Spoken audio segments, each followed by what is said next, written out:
Survivor Specialist Phil and Will are back. It's Bootlist Challenge time.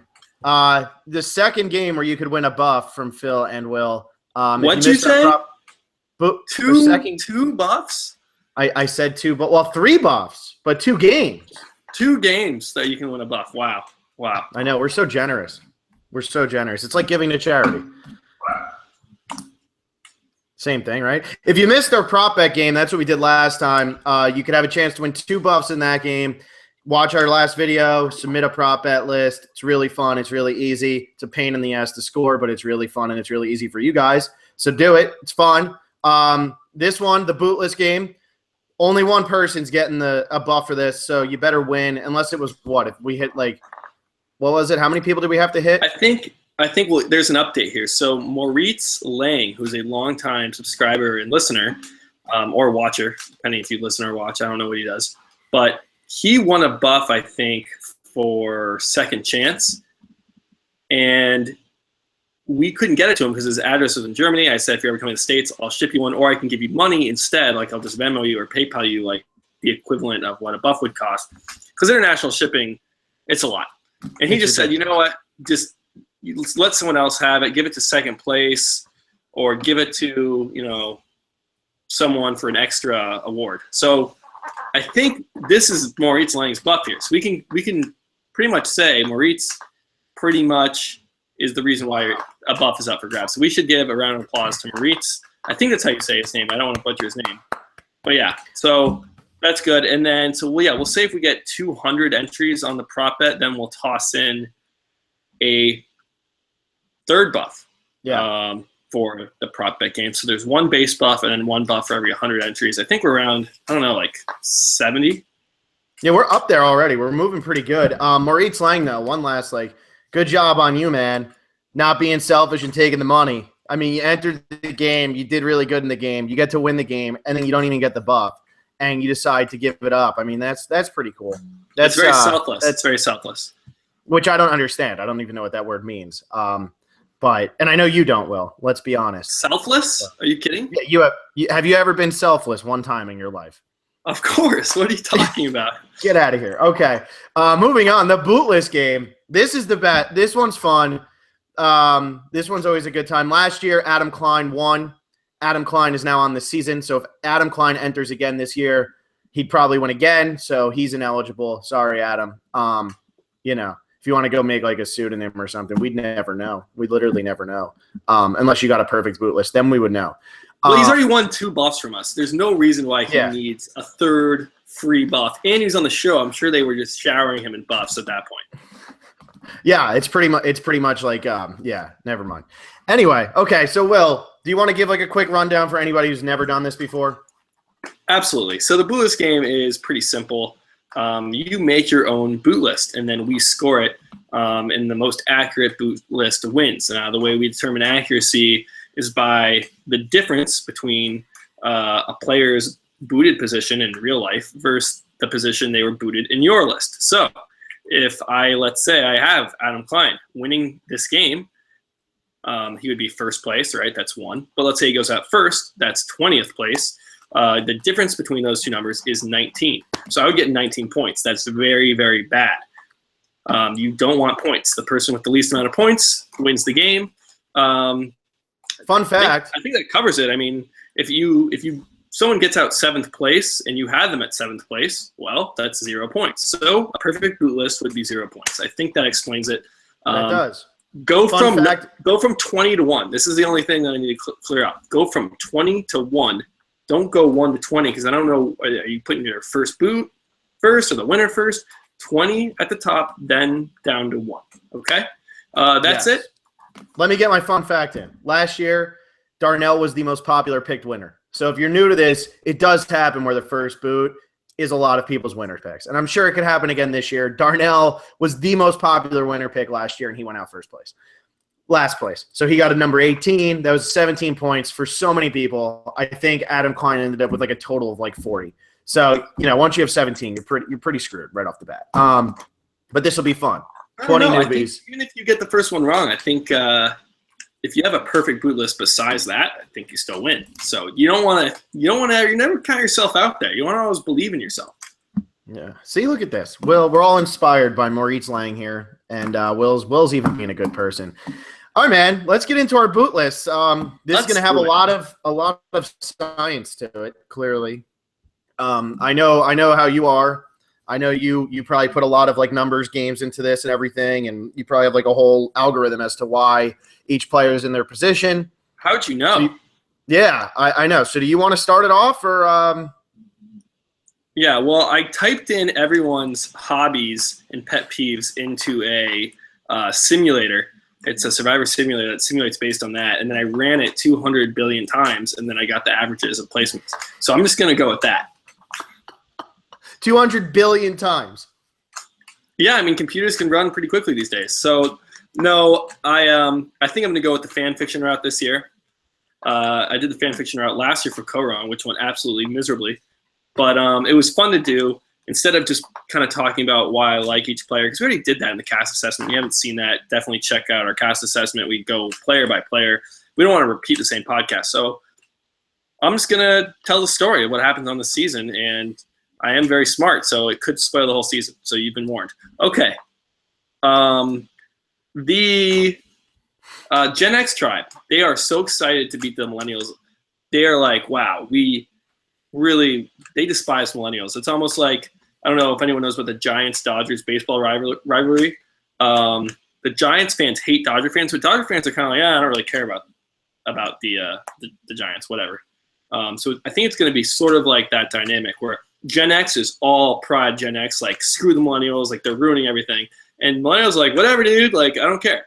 So I think Gen X is going to be really the more like passion-driven team. And when you play with that passion, you might get angry. You might yell at people during the challenge. There's not as much like team unity. Millennials will just chill, like, yo, like let's win, cool.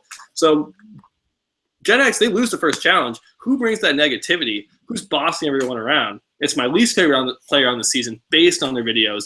It is Lucy Huang or Huang. She is a chef/bodybuilder. Wow, what a combo. CEO Iron Chef. Sorry, it says on Inside Survivor, just chef bodybuilder. I don't like her. I've said why I don't like her. She says she's like Jeremy, but she comes off really bossy. I don't think she's going to fit in well in that tribe. So she is the first boot of Survivor Millennials, first Gen X. There you go. Definite, set in stone. It's done. I'll go a little bit different of a route because, I didn't have time to put this whole fan fiction together. And I'm a really good storyteller when when there's like a better audience than Will. You think I had time? Will's just not a very good audience. Like, I feel like he's the only an audience. What? This is the biggest audience you ever have in your life. We have 850 subscribers. You don't ever speak to more people than this at once. So let's. Yeah, but I only see you, and it throws me off. It makes me nervous. It makes me anxious. I do think Gen X is going to have a terrible time this whole season. I was just looking at it now, and I was like, I really like some of these Gen X people, and then I realized like I like 3 or 4 of them. And I think they're going to have a super hard time this season. I think that they're going to be they're going to get pretty decimated, almost like what happened in Nicaragua. Like, I'm really worried that something's dumb like that's going to happen. First boot, Sunday. She's going to be, too useless, I guess. God, I mean, they don't need – man. Come on. What? They won't need her. I mean, look at it. Look at it this way. Sunday comes out. She's the typical mom character. Like, what if they lose the first challenge? Who's weaker than her on that tribe? Maybe Paul? Spoilers, I have Paul at number 19. So I go Sunday, then Paul. I jumped you. My boot list, it's Sunday. I like that. No, I like that we jump. I do like that. Well, it's funny because this is just how it works out. Paul – people liked him at first in that first episode. They were like, oh, man, this guy's like the surfing Santa. He's kind of fun around camp. 3 days isn't so bad. 6 days. On his way in the challenges, maybe gets a little bit of firewood, but you got 9 people at this point. You're not really going to worry about firewood. So he's just getting on everyone's nerves talking, and they boot Paul at 19. Almost at Paul at 19. Yeah, I mean, we both agree on Paul going early. I mean, do you see Paul fitting in and making it deep in this game? Because I look at somebody, he reminds me like a little bit of like Dan, who Dan made it far, but Blue Collar never lost. And then when Blue Collar lost, they booted Lindsay. But they only lost one time. So Dan got a little bit more time to fit in. He was also on a crazy tribe. do you see a way that Paul can actually make it in this game, especially if there's a tribe swap and he ends up with Millennials, which we're thinking probably after 2 episodes, maybe 3 or 4, there's going to be a tribe swap. If he makes it that far, is there any way Paul can actually see the merge in this game? I said this in the cast assessment. I think there's one way, and if it's that, it's what happens to people out there sometimes when they just get really, really tired. They just cannot handle the social or everything going on around them. It's just such an extreme setting to be placed in, and that can just drain energy from someone. And if it drains his energy and he just kind of chills in the back, he might not be the best at challenges, but he looks like a big enough guy. Or they have like one of those strength challenges where you have to hold the weight, on your shoulders. That's a possibility. I honestly, though, I don't think I've ever heard a worse quote from someone in their preseason bio video. I've never heard a worse quote. He says, "Talking to me is like breathing for other people. I just don't stop talking." Like that is, I don't think honestly, can you think of something preseason that someone said that is worse than that? No, maybe when Russell said he was going to burn socks, because look how that worked out for him. You know what I mean? He's self-sabotaging. He's not tribe sabotaging. He's Jimmy T. He's going to be Jimmy T. Probably a lot of fun in real life. You don't want to live on an island with him. Right. Okay. Well, that's the sad fate of Paul. I mean, gets booted. I mean, he has 2 chances in both. He's out second. That's not good. Okay, so now we are going over to the Millennials tribe, for me at least, because Gen X, they get their act together. This was kind of a BS challenge with some luck involved. There's some rumors going around that the Millennials might have thrown this challenge. They already kind of had the majority. This one person was kind of really by his nerves, wasn't fitting in that well. And this person, where she's oh wait, no, she's on the other tribe. Wow, that's a twist. So it just happened. There must have been there was a twist. There was a tribe swap. Someone got kidnapped. No, see, the Millennial tribe I like so much better than. Unfortunately, though, it's actually Michaela. I like Michaela a lot, but she was not fitting in with the tribe, and that happens sometimes. So I feel really bad for Michaela. I think she's a great player. Kind of like what happened to Anna last season or Kelly Wentworth. Just kind of the things didn't work out. Michaela's on Millennials. Yeah, I switched it. Oh, you changed your mind. Okay, I was confused first. I was like, "There's no way Michaela's on the friggin' chat." No, she's on the Millennials, and she's not really. She doesn't have that millennial mentality. So I'm very sorry to say Michaela goes here at 18. I like her. Oh man. I got somebody different. I'm saying there's going to be a tribe swap right away because it worked well in it sort of worked well in second chances. I mean, hopefully that they don't just make one tribe start from absolute nothing because that would suck. But even if there's not a tribe swap, the Millennials are going to lose next time. And I like what your idea with the whole throwing a challenge thing. They're not going to throw a challenge because somebody's annoying. They're going to throw a challenge because somebody bored them to tears so much that they literally can't handle having the person around camp because they're so boring. And they're going to No one has ever thrown a challenge because someone bores them too much. When you have a tribe of 10 people, that's the last thing you're thinking about. I would. Here's my thing. This girl, boring. My least favorite from the cast assessment. I thought she was so boring. She confused the hell out of me. Maybe it's because she's pretty and she scares me. I'm putting Michelle at number 18. Last year, I was on the Michelle train. Michelle wins. Just want to keep reminding everybody that Michelle won. This Michelle is nothing compared to that Michelle. Michelle, 18th place. Maybe they don't throw the challenge because she's boring, but my God, I think she's going to be boring. Okay, yeah. People don't usually go because they're boring. Those are players that usually last very long in this game. You know who she reminds me of? She reminds me of those 2 girls in Caramoan, Hope, and I forget the other one's name, where they literally got like 3 confessionals each, and they were in it for like 4 episodes, and they just hung out with Eddie and Reynolds. And like they just went home. They were so boring. They didn't do anything. I think the one girl had 1 confessional in 2 episodes. It's like the least anybody's ever had. All right. Michelle. That's how it goes. Well, who goes next? Hannah. And I hate saying this because I really like Hannah, and I hope Hannah pulls it off, and I hope Hannah hangs around. But I'm putting Hannah at 17 because I feel like Hannah's a safe bet to go early.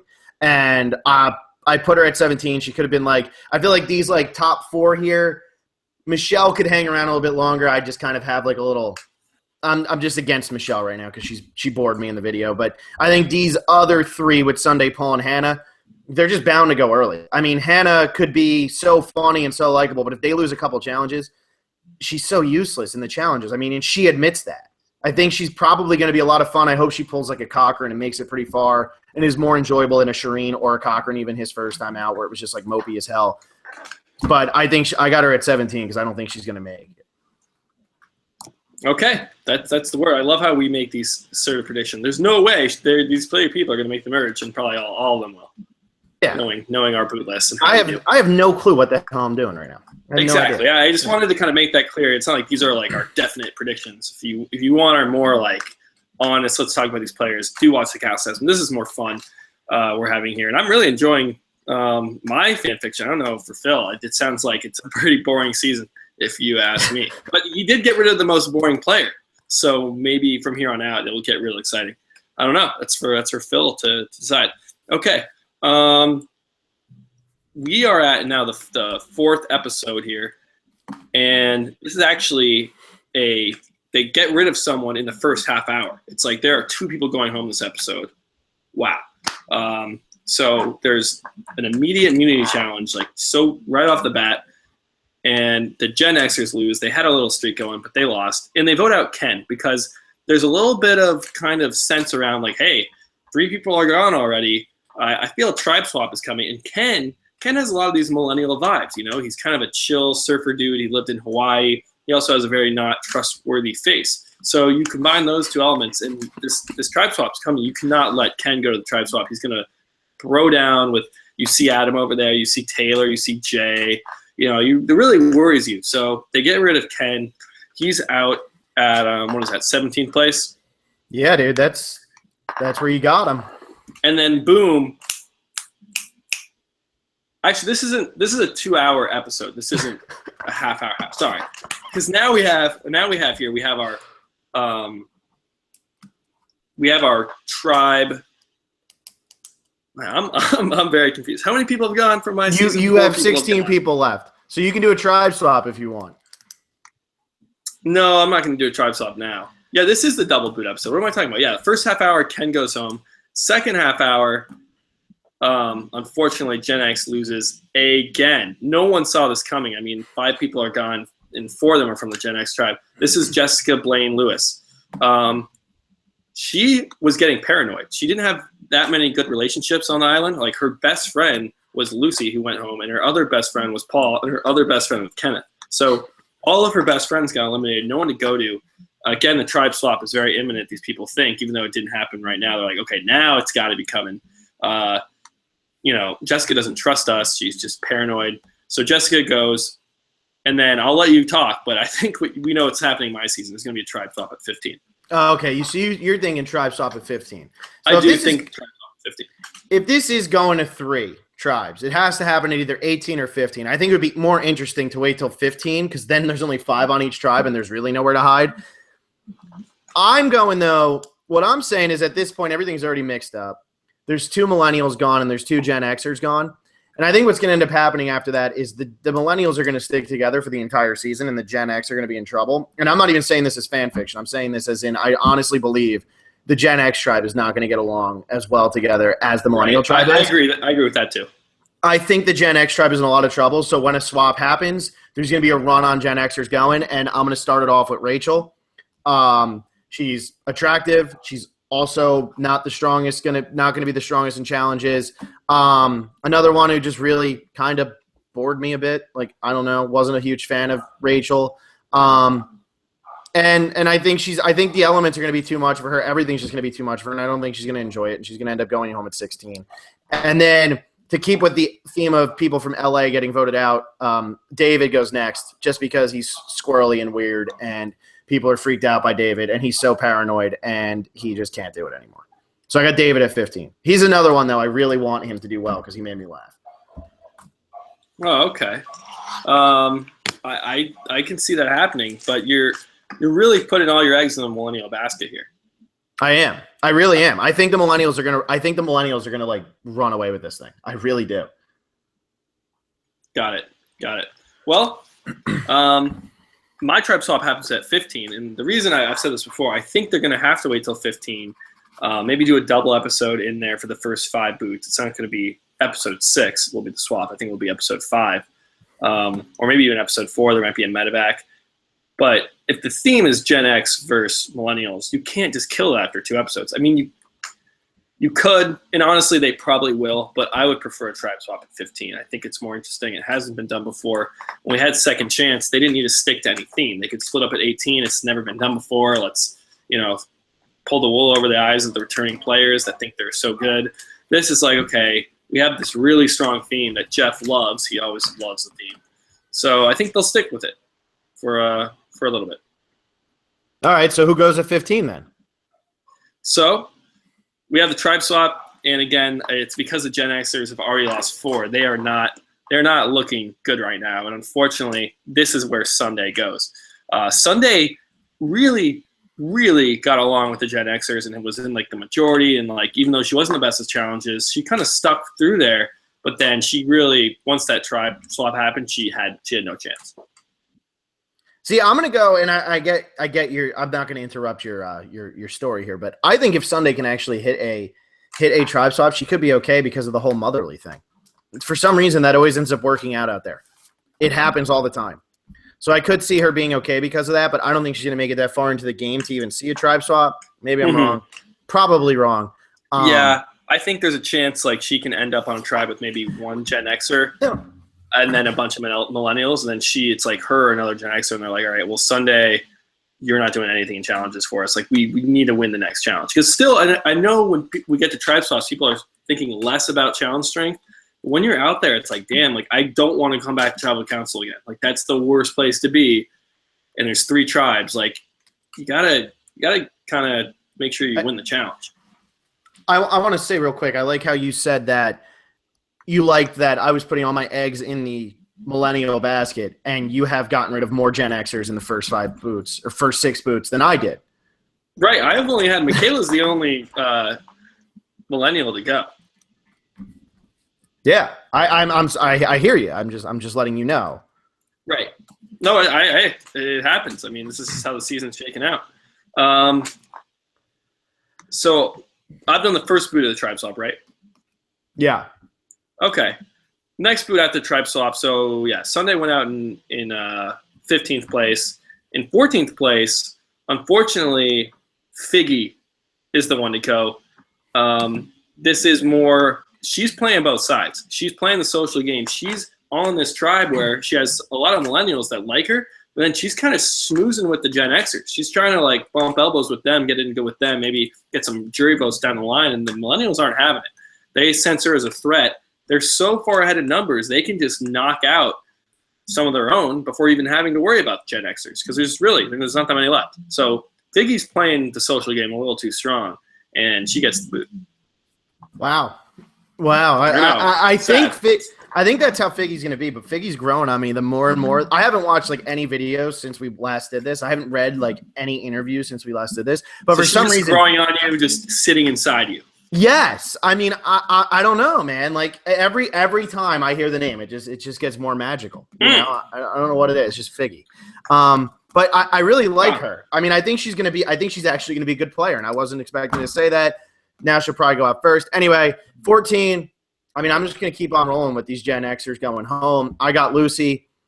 I'm with you. One of my least favorites from the entire cast.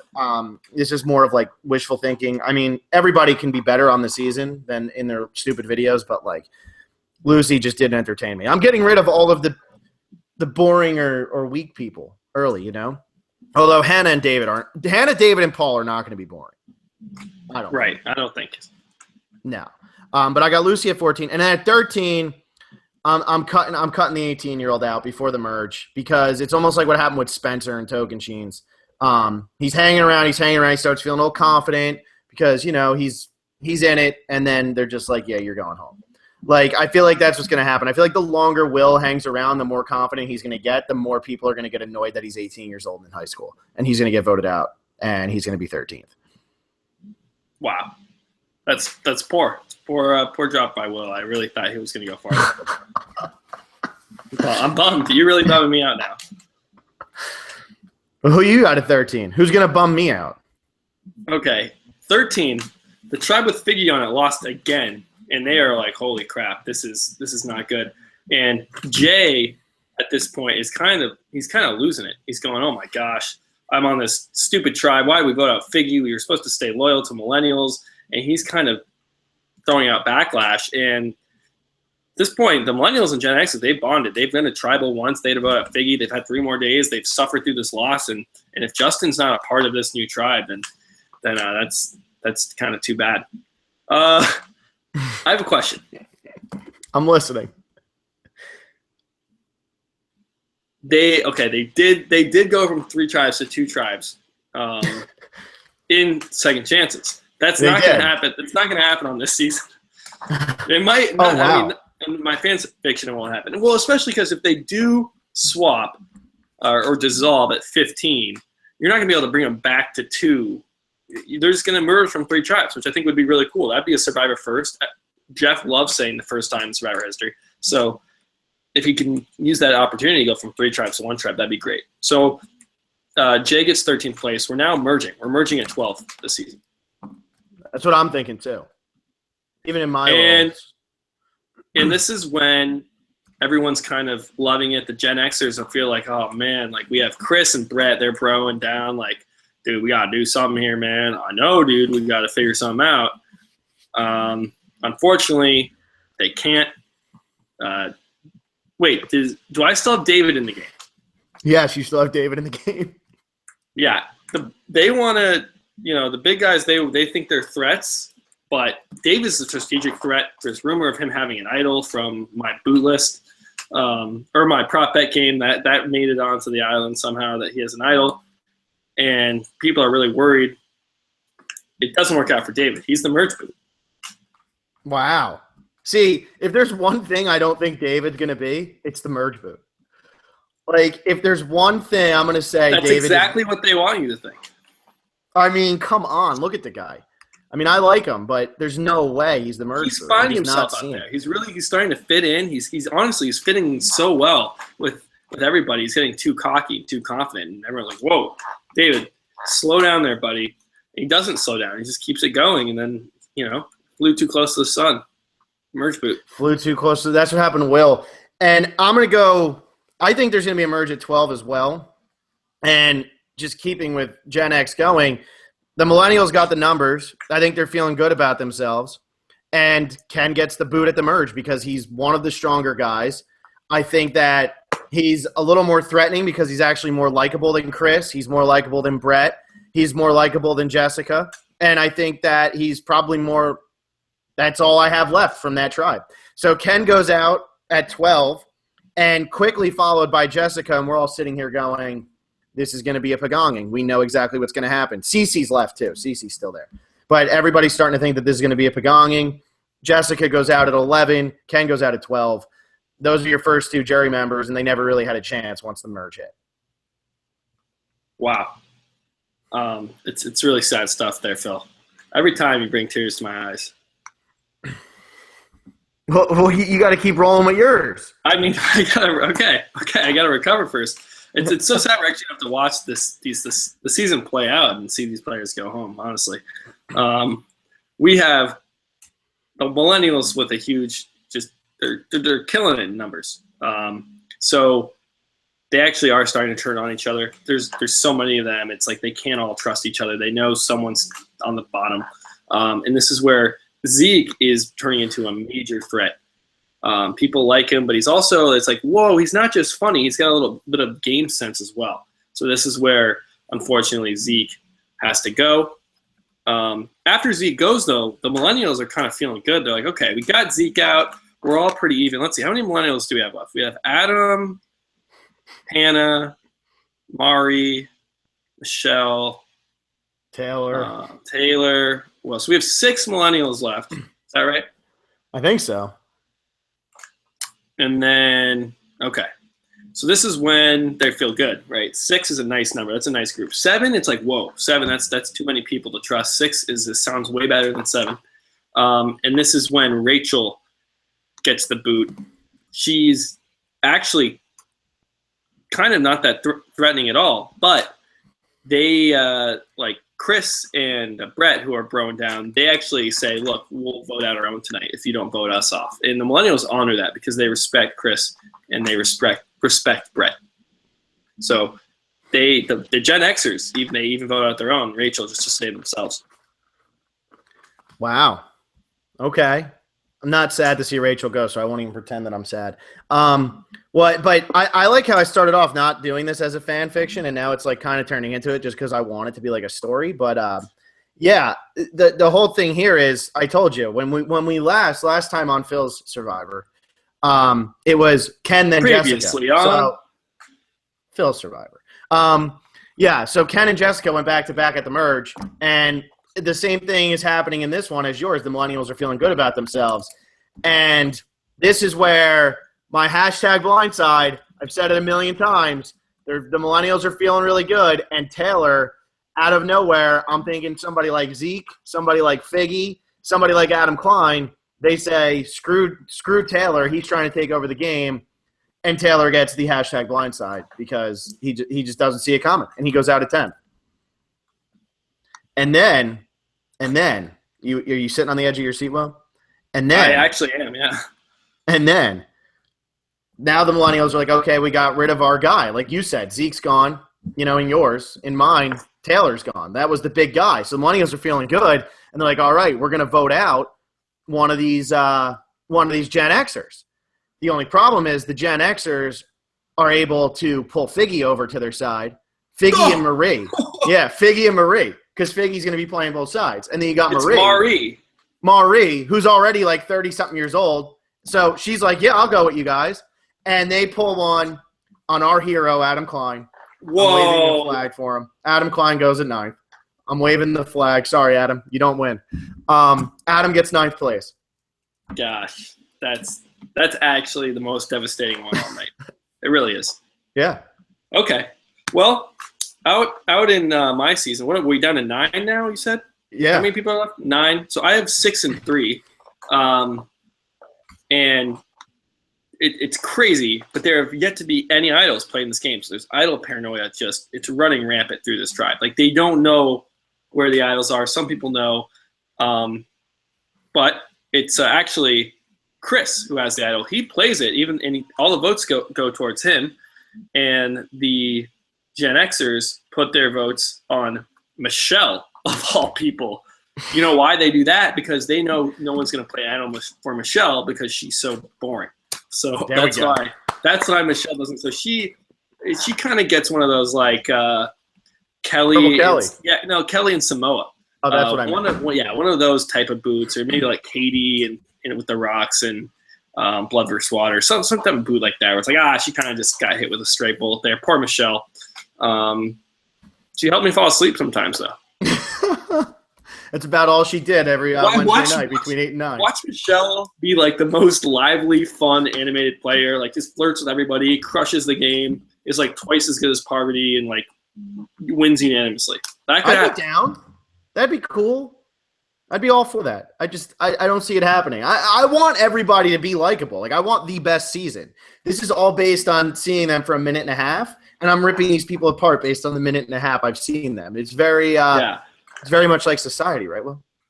Right. And what's also funny is that I only talk about Survivor with you. So, like, your thoughts kind of, like, all right, well, like, when Phil says Michelle's boring, like, okay, like, that kind of sticks with me a little bit. Like, I don't know how many other people you talk about Survivor with. I don't talk Survivor with, like, other people. So, like, it's pretty much, we kind of have this vacuum of, like, Phil and Will thoughts. So that's kind of why our seasons might be going the same way, and people are getting voted off for similar reasons. Yeah, but we don't have similar. We do have similar people left. No, we don't. I still have Jay. Figgy. Of course, you can. I'm saying overall, the millennials are doing well. Yeah, I like the Gen X tribe. It's just like, I don't like them as much as the millennials. I really like the millennials. I think in the other video I said I like the Gen Xers more, and the more I look at it, like. The millennials are just more interesting. Like, yep. Except Michelle just brings them down like a whole 50 pegs, Jeez, you are brutal. Oh, man, Michelle, if you're ever listening, I'm sorry. But you're no Michelle. Go ahead, dude. What do you got at 8? Come on, you got to tell me who goes after Michelle. I'm on the edge of my seat. After I fell asleep last week when she gave her last words, what happens? Well, you hibernated all throughout the week just so you could turn Survivor back on. And this is where we have Brett, Chris, and Cece. They're the only ones left. And we're down to what, 8 people? They need to pull over not one person, but 2 people, because one would force a tie. Good thing, though, they have a vote steal.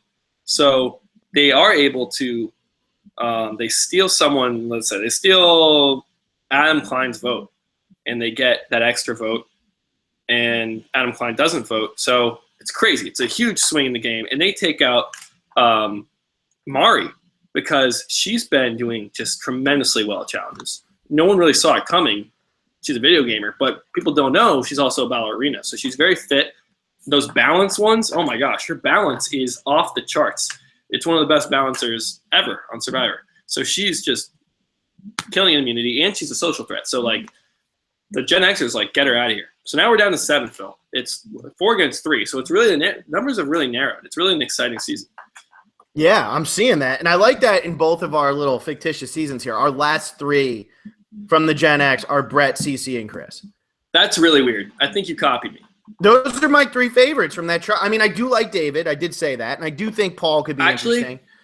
We did each say those were like our 3 favorite in the cast assessment. Yeah, I can't get anything on Ken, but Chris, Brett, and Cece, they're interesting. And what's great is I told you when we last checked in that, Figgy and Mari were playing both sides, and that's why Adam and Taylor went back to back.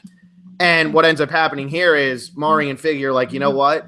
Brett's going to win the game if we let him get to the end.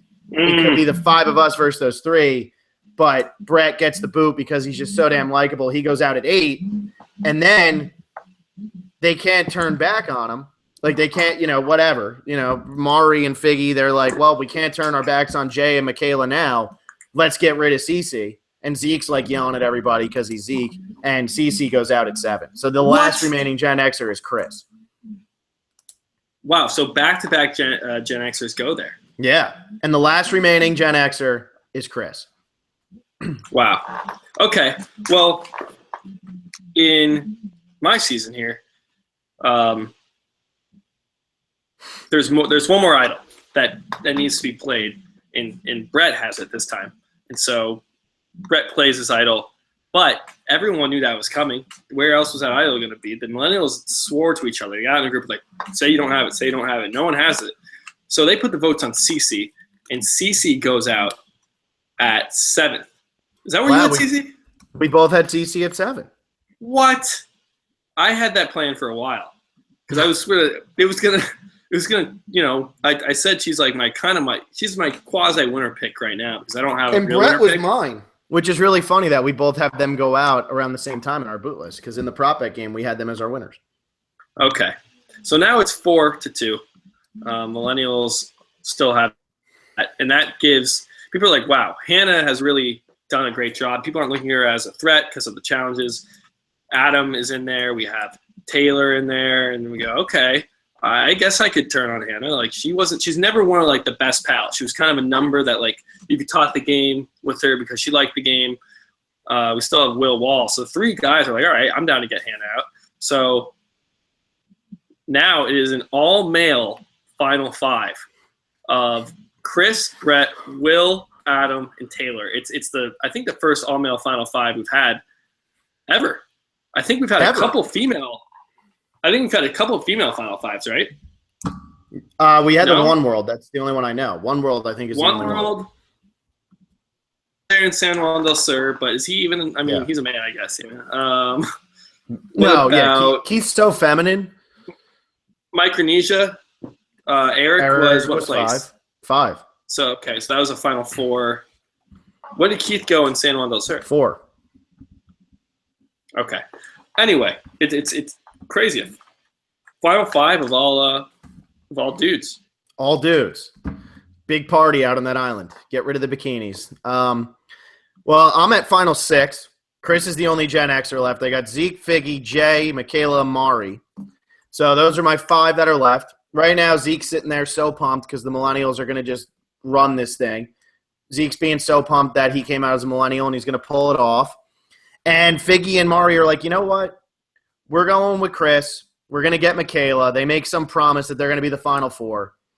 And they boot Zeke because Zeke's annoying everybody, and they want Zeke out because he's just too happy that they're going to be the final. He thinks he's going to win the game. So Zeke goes at 6. Final 5. This is when Figgy finally gets her boot. Breaks my heart to say, but Figgy finally goes. She gets caught playing her own game. She gets caught playing her own game. A Final 3 alliance was made, and Figgy was just on the outside. She thought she was in it the whole time. She was playing too good. She gets out 5th place. Wow. Poor Figgy. So you are now down to 4 people. I'm down to 4. Do you want to run your season out, or you want me to go? I'll just finish mine because I kind of want to hear how the sausage fest ends. So yeah. I'll at 4th. The Final 3 pack that was made was Michaela, Mari, and Chris. Mari turned on Figgy and brought Michaela in instead because she didn't think she could trust Figgy anymore. That's why Figgy went out at 5. Jay's got the Eddie, Ozzy, Eric Reichenbach, just not going to win the game. All he has to do is win one damn challenge, and he's going to win it, and he doesn't win that challenge. Jay goes out at 4. Final 3 is Chris, Mari, Michaela. Chris, last man standing. He was on the tribe that was decimated. He had no business being there. He had to survive his way to the end. Very much like Mike, very much like Chris Daugherty. And he ends up getting the most votes. Mari gets the second most votes, and Michaela gets like 1 vote because she ends up being a fan favorite, but they don't really like her. Wow. Only 1 vote. Yeah. Yeah. So Michaela's 3rd, Mari's 2, Chris is 1. Mari. I feel like I'm Mari. I don't know. Mari. I the way people have been describing it, it's just I see it different every time. Yeah. We always have problems with the names, especially the tribe names. So that won't be fun. Anyway, we're down to 5 here, and the Millennials can ride this one out. I mean, if Chris wins immunity, they'll vote off Brett. If Brett wins immunity, they'll vote off Chris. And what ends up happening is Chris wins immunity, so it's a slam dunk to vote Brett, 100%. But Will starts kind of schmoozing. He's like, I'm 18. I got this game locked up. Final 5. No, you don't. They all are kind of on to Will's scheming, and they get Will out. Final 5. And you might say, wow, why would Adam and Taylor do that?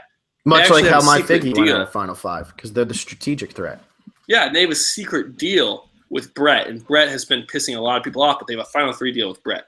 So Chris is going if he doesn't win immunity, and he doesn't win immunity. And Chris is booted in 4th place. We then go to the Final 3. It's Adam, it's Taylor, and it is we got Brett in there. Brett's pissed a lot of people off, but he does get some votes from those Gen Xers. The Millennials are, Adam and Taylor got to fight for who gets the Millennials votes, but overall, Adam is just such a stand-up guy. He's just one of the best guys to ever play Survivor. He watches Phil and Will and listens to Phil and Will, and he says that in his jury speech, and that really convinces everyone. It's what turns everyone like, wow, I got to vote Adam. And Adam wins like 9-0 or whatever, 8-0. So who are you putting at 2, though? You got to put somebody at 2. I don't have to. You do. I mean, I get – all right. I'll say Brett gets 1 vote from a Gen Xer. Taylor never really had a chance. Got it. So you put Adam. See, we both couldn't put Adam. So, that's why I couldn't. But you didn't know I was putting Adam, did you? I had a feeling. I had a feeling. I did say at the beginning, if I put Adam as my winner, then and he gets the first boot, I'd get 19 points to kind of explain the rules. But I thought maybe you would double think that, like, oh, if he says that as the example, that's not what he put. I put Adam middle of the pack. And I'm assuming, like, he had to have mentioned us to Jeff Brobst, right? Like, we better be mentioned in the confessional. I highly. You don't think that would have made the cut? I highly doubt that we won't be mentioned. There you go. That's what I like to hear.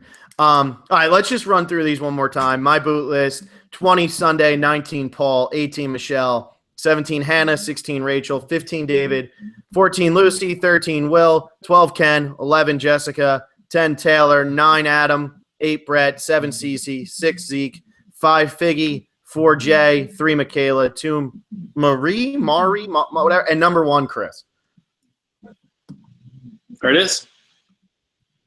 Do you even have yours, or do I need to run through it for you? Oh, you got to run through that one for me. I know you're taking notes. Of course. I don't know it at all. I'm going to be hearing you read it. I'll be like, whoa, I forgot about that crazy twist. So here's Will's list, and I could change this all if I wanted, but I'm a stand-up guy. We have this on video, so. That's true. 20 Lucy, 19 Paul, 18 Michaela, 17 Ken, 16 Jessica, 15 Sunday, 14 Figgy, 13 Jay, 12 David, 11 Zeke, 10 Rachel, 9 Michelle, 8 Marie, 7 Cece, 6 Hannah, 5 Will, 4 Chris, 3 Taylor, 2 Brett, 1 Adam. Don't let us down, Adam. And then let's see here. Yo, you want to go into comments, right? Yeah. Let's hit some comments. I don't know how many of them we didn't really. Well, ask we had for some any people questions. who were doing this beforehand. Well, we're not going to read full boot list. It's just not very fun to hear. No. But like some people were just commenting. Like Ann Curtis said, something tells me that if either of you have chosen the right winner, it's going to seem like you have a man crush on them. I mean, yeah, if Chris or Adam wins, we'll definitely have a man crush on him. I mean, my crush for Michelle runs way deeper than just Survivor, but you know. And then her next one was, could you guys do a podcast coming up with a better cast for Game Changers? We'll probably do that at some point because it'll be fun. And then Ann Curtis was it's not going hard, on it's this. not hard to do. No, it's not. We could literally we could just pick names out of a hat and it would be better. Ann Curtis said, it seemed like Phil had a crush on Michelle and it seemed like Will had a man crush on Jeremy. Keyword seemed like. I think those were both more than just seeming like. I didn't like Jeremy that much. I just am really, really good at running the algorithms, you know? And all those players have played before, so I really get those algorithms. Yeah. Larry Miller with the most random question of all time. What are your favorite animated movies? Will, do you want to answer that on the Bootlist game, or do you like it's there? What? Oh, it's got to be just like the Pixar movies, right? I mean, like Wall-E. Duh. I like Definitely Toy Story. Wall-E. I like Beauty and the Beast, Lion King. Lion King. Yeah. How to Train Your Dragon is a DreamWorks one. That one's really good. I really like that one. Shrek's really fun. Shrek's really good. Shrek might be the best, actually, out of all of them. Just the first Shrek. Yeah, Shrek's amazing. Now that we've covered that, Ann Curtis, as the queen of Survivor intros, I have to ask, do you think they'll ever stop reusing the Micronesia music for the intros? Honestly, Ann, I don't think they're going to, because pretty much every season takes place in a very similar location to Micronesia from like recently. They're going to use it a lot. Wait, she's talking about the music? Yeah. See, I haven't really paid attention to the intros, and I'm sorry, Gamer Girl. I just I haven't, not your intros, but just in general. I didn't know they were still using Micronesia music. Yeah. No, so I didn't really notice either, but I think they're going to keep doing it if they are, because all these. If they've been doing it since, you know, season 16 of the show, and we're now season 33. Okay, they're probably good with what they figured it out. Honestly, they had 15 trials, and on the 16th they got it right. Giovanni Oriana, who would you cast for an All-Stars version of Millennials vs. Gen X? We'll probably, if we have time, we could do that at some point. That could be fun, like we did with the Brains Brown Beauty. Giovanni, which millennial do you relate to the most? That's an interesting question. Adam. I don't know.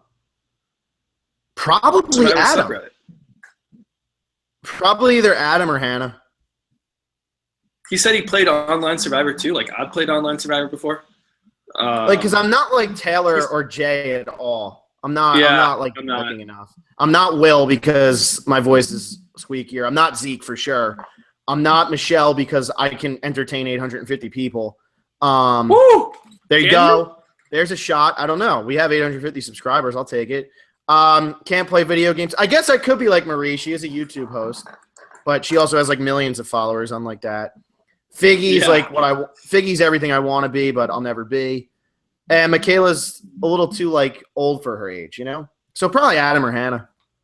Yeah, I'd go Adam, and he's from San Francisco or the Bay Area, so that's where I'm from. So I don't know. There's not really any other good choices. No.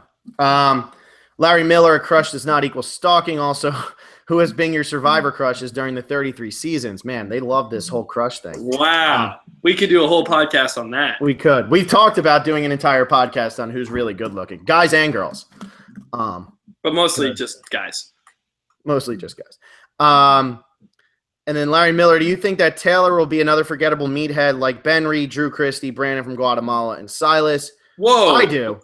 Drew Christie was not forgettable. Yeah, Drew whatsoever. Christie was not forgettable. But I do think Taylor's forgettable. Gamer Girl loves Ben Reed. Ben Reed has some fans out there.